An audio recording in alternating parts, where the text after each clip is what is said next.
when the saints go marching in. Vox Fidei brings you into the inner life of the Word made flesh. Father Chris guides us in the lives of the saints in Saintly series. Hello, it's Saintly series. Today, 27th of August, we celebrate Saint Monica. Saint Monica was born in Tagaste, present-day Algeria. This was in the year 331 AD. She was born into a very Christian home. At the age of 22, she got married to a pagan named Patricius, who owned a small estate of land. Even though he was known to be very, very hot-tempered and easily angered, he respected Monica's belief in God. Monica lived with her husband and her mother-in-law, who was also very hostile towards her. She had 3 children for her husband, namely Augustine, Navigius, and Perpetua. Due to her husband's resistance, St. Monica was unable to baptize her 3 children. However, when Augustine, her eldest son, took ill, she pleaded with her husband Patricius so that she could have Augustine baptized. Initially, Patricius agreed, but later he withdrew the permission when Augustine became well.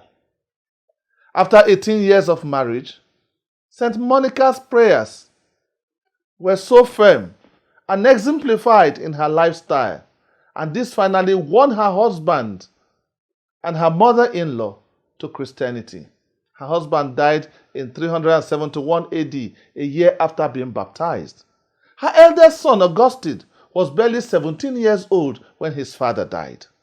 Even though Monica was able to draw her 2 children closer to God in the Christian faith, her eldest son, Augustine, became difficult. He drifted swiftly to accepting the Manichaean heresy, a belief that all flesh is evil, and he was living an immoral life. On getting to know this, Monica became distressed, worried, and also became very sad with Augustine. In trying to bring him to the right path, she tried to refuse Augustine food and shelter in her home. But she had a change of mind when she had a vision about her son returning to the faith. She decided to stay closer to her son, praying and fasting for him. St. Monica had to seek the help of a visiting bishop to assist in bringing Augustine to the right path.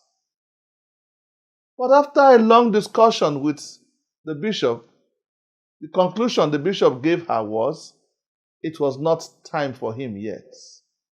At the age of 29, when Augustine decided to travel to Rome to teach rhetorics, Monica was determined to go with him. But on knowing this, smart Augustine, he tricked his mother and sailed off to Rome alone without her. From Rome, Augustine moved to Milan. That was where he obtained his professorship. Monica was heartbroken by her son's action, but she found her way to Rome by herself. When she got to Rome, she discovered that Augustine had left Rome. He had headed Milan. As such, she went further to Milan just to seek out her son. It was at Milan that Augustine encountered St. Ambrose, who was the spiritual director of St. Monica. St. Monica became the leader of devout women in Milan, just like she had been in Tagaste. She continued praying for her son during these years of instruction. On Easter Day, in the year 387 AD, with Monica's fervent prayers, Augustine was baptized by St. Ambrose and also some of his friends. Soon after, he had a huge party and then he left for Africa. After his conversion, Monica knew that her most desired goal had been achieved and her life was now coming to a close. When she and her son reached Ostia, the port of Rome, to embark for Carthage, Monica died in the arms of her son at the age of 56. The life of Monica simply tells us what an ideal motherhood, an ideal woman should be. Overcoming every situation of evil is true good.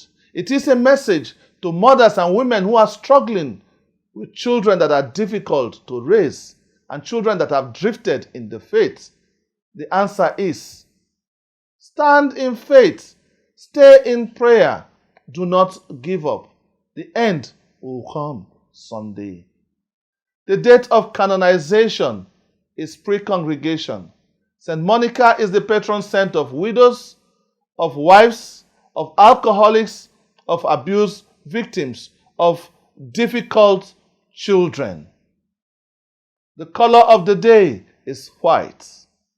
What we offer the saints is veneration. Peace be with you. I am Father Chris, Vox Fidei.